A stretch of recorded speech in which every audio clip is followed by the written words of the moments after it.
اکثر اوقات آپ کے ارد گرد اگر آپ 4 لوگوں میں بیٹھے ہیں 2 ان میں سے کھانس رہے ہوں گے 2 چھینک رہے ہوں گے. بھائی آپ کو کل یاد ہوگا آج بھی اکثر و بیشتر میں کہتی ہوں مائک آف کریں مجھے کھانسنا ہے. بالکل. تو یہ ہم سب کے ساتھ ہو رہا ہے اور عجیب سی خشک کھانسی بھی ہے. تو یہ جو سانس کے امراض ہیں شہر میں تیزی سے اس میں اضافہ ہو رہا ہے. سول انتظام کی انتظامیہ کہتی ہے جی کہ سانس کے مرض میں یومیہ 150 سے زائد افراد آ رہے ہیں. جنہ اسپتال میں بھی تعداد بتائی جا رہی ہے 150 سے تجاوز کر گئی ہے. اب طبی ماہرین کہتے ہیں کہ اس وبا سے سب سے زیادہ بچے متاثر ہو رہے ہیں. تو بھائی اب کیا کیا جائے؟ تو اب کیا کیا جائے یہی ڈسکس کرنے کے لیے. سموسے شربت بھی چل رہے ہیں اور بارش بھی نہیں ہوئی ہے, پولیوشن بھی ہے, تو کیا کیا؟ بالکل یہ ہمارے ساتھ موجود ہیں assistant professor doctor Rashid Ali صاحب. Thank you very much for joining us in the programme. Doctor صاحب کراچی میں سانس کے امراض میں اضافہ ہو رہا ہے, بنیادی وجوہات کے ہیں وہ بھی آپ سے پوچھیں گے, اور ہم یہ بھی آپ سے پوچھنا چاہیں گے کہ اب اس کو کنٹرول کیسے کریں, کیونکہ میں آئی نو کہ کنٹرول پہ ہمیں اینڈ پہ آنا چاہیے, بٹ میں پہلے آپ سے اس لیے پوچھ رہا ہوں کہ اب بس ہو گئی ہے, اب ہماری بھی بس ہو گئی ہے اور جو ناظرین ہمیں دیکھ رہے ہیں ان کی بھی بس ہو گئی ہے. آپ بتائیں. Thank you sign. بیسیکلی یہ ہے کہ کیونکہ جیسے ہی ہماری موسم جیسے ہی چینج ہوتی ہے یا سرد ہوتی ہے یا گرم ہوتی ہے, صحیح ہے, تو ہمارے جو اسپیشلی وائرل انفیکشن ہے وہ بہت زیادہ زور پکڑتے ہیں اور ہماری ناک سے لے کے نیچے سانس کی نالیوں تک جو ہے نا اثر کرتے ہیں. تو ایک دم سے وہ شروع ہو جاتے ہیں, نزلہ, زکام, کھانسی, اور پھر سانس لینے میں دشواری آنا شروع ہو جاتی ہے. اور دوسرا یہ ہے کہ موسم کی تبدیلی کی وجہ سے ہماری جو ایئر وے کی سینسٹیوٹی ہوتی ہے, جس کو ہم الرجی کہتے ہیں, وہ بھی زیادہ ہمارے جو لوگ ہوتے ہیں ان کے اوپر زیادہ اثر انداز ہوتی ہے. موسم دن کے 24 گھنٹے میں 2 بار تبدیل ہو رہا ہے, دن میں گرمی, رات میں سردی. تو وہ بہت زیادہ جو ہے نا, کیونکہ جو ہمارا ایئر وے ٹریکٹ ہے, سانس کی نالیاں ہیں, وہ ایک کلوز ہوتا ہے. جو نارملی جو ہماری سانس کی نالیاں ہیں اللہ تعالیٰ نے اس کو جو ہے نا ایک صاف ایئر کے لیے بنایا ہے. پر جب بھی یہ موسم تبدیل ہوتا ہے یا پالیوشن ہوتی ہے یا ایسی کوئی چیز ہوتی ہے تو وہ ایک دم سے ہماری سانس کے نالیوں کے اوپر اثر کرتی ہے, اور ایک دم سے ہمیں جو ہے نا, ایک تو جب ناک پہ اثر کرتی ہے تو چھینکیں آنا شروع ہو جاتی ہیں, پھر نیچے وہ گلے پہ اثر کرتی ہے, پھر سانس کی نالیوں پہ, پھر کھانسی, وہ ساری چیزیں جو ہے نا وہ ہوتی ہے.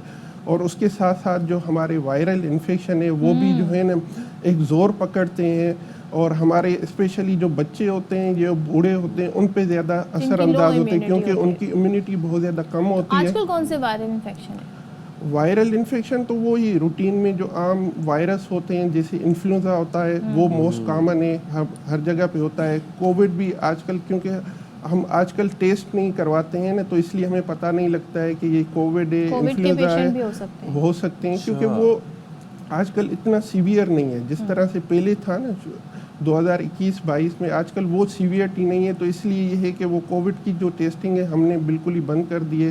اس لیے ہمیں پتہ نہیں لگتا ہے کہ بھئی یہ انفلوئنزا وائرس ہے یا کووڈ ہے. تو ہمارے پاس جو لوگ آتے ہیں وہ فیملی ایک ساتھ افیکٹڈ ہوتی ہے, کیونکہ ایک دم سے جو ہے نا پوری فیملی کو اثر انداز ہوتا ہے, بچے سے لے کے اور بوڑھوں تک جو ہے نا, اور بچوں اور بوڑھوں میں وہ زیادہ عرصے کے لیے جو ہے نا وہ سمپٹم پرولانگ ہو جاتا ہے. صحیح ہے. تو اب یہ میں آپ سے پوچھ رہا ہوں نا کہ آپ دیکھیں اب اس کا حل کیا ہے, سولوشن کیا ہے. اینٹی الرجی کھاتے ہیں تو سارا دن آنکھ ہی نہیں کھلتی, سیرپ پیتے ہیں اس سے بھی ڈراؤزنیس ہونے لگ جاتی ہے, مطلب بے ہوشی ٹائپ چل رہی ہوتی ہے, کام پہ بھی آنا ہوتا ہے, کیا کریں پھر. اب روزے بھی ہیں اوپر سے, قہوہ بھی نہیں پی سکتے. تو اس سے جو مین بچاؤ کا حل یہ ہے کہ جو عام طور پہ ہم سرد گرم مشروبات عام طور پہ جو رمضان چل رہا ہے وہ جو یوز کر رہے ہیں ان سے کوشش کریں کہ تھوڑا سا اوائڈ کریں. اور دوسرا یہ ہے کہ جب بھی ہماری فیملی میں یا کسی کو, ہماری کلیگ کو ایسی کوئی چیز ہے تو ہم کوشش کریں کہ اس کو تھوڑا سا اور ماسک وغیرہ کا استعمال اسپیشلی وہ کریں, کیونکہ جو ہے نا, کیونکہ یہ جیسے ہی چھینکے گا یا کھانسے گا تو وہ دوسرے کو لگنے کے چانسز زیادہ ہیں. یا باہر نکلتے ہیں, جیسے موسم چینج ہو رہا ہے, پالیوشن زیادہ ہے, تو وہاں پر بھی ہم ماسک کا استعمال زیادہ رکھیں. تو اس سے یہ اب کوئی میں آپ سے یہ جاننا چاہ رہا ہوں, کوئی ویکسینیشن شاٹ نہیں اس کی یاد ہے, کیونکہ کچھ لوگ ایسے ہیں جن کا لائن آف ورک ایسا ہے کہ اب اگر ہم میں سے کسی ایک کو اگر چھینکیں آ رہی ہیں یا الرجی ٹریگر ہوئی بھی ہے تو ہم نہیں اٹھ سکتے, کہیں جا سکتے یا ماسک نہیں پہن سکتے. نہیں, ویکسینیشن ہے, ہم تجویز کرتے ہیں عام طور پہ ہر اپنے لوگوں کو تجویز کرتے ہیں، اسپیشلی اکتوبر نومبر میں جیسے ہی موسم چینج ہوتا ہے تو ان کو کہتے ہیں کہ بھئی آپ جو ہے نا انفلوئنزا کا ویکسین آتا ہے جو ہمارے اسپیشلی انفلوئنزا جو وائرس ہے اس سے پروٹیکٹ کرتا ہے، اتنا پروٹیکٹ کرتا ہے کہ وہ انفلوئنزا وائرس اگر لگتا ہے بھی تو اس کی سیویئرٹی نہیں ہوتی ہے. اور اس کا ایفیکٹ ہوتا ہے 3 مہینے بعد؟ نہیں، 1 مہینے بعد آ جاتا ہے. لیکن ہم جس نے سپٹمبر اکتوبر میں نہیں لگوائے، اب جیسے یہ الرجی کی بات کر رہے ہیں تو اب لگوا سکتے ہیں؟ لگوا سکتے ہیں، کیوں نہیں؟ کیونکہ اگر ٹائم پڑا ہوا ہے اور اگر یہ چیزیں ہماری کمیونٹی میں چل رہی ہیں تو اس وقت یہ ہم جو ہے نا اس سے پریونٹ کرنے کے لیے لگوا سکتے ہیں جیسے ہم اس سے بچ سکیں.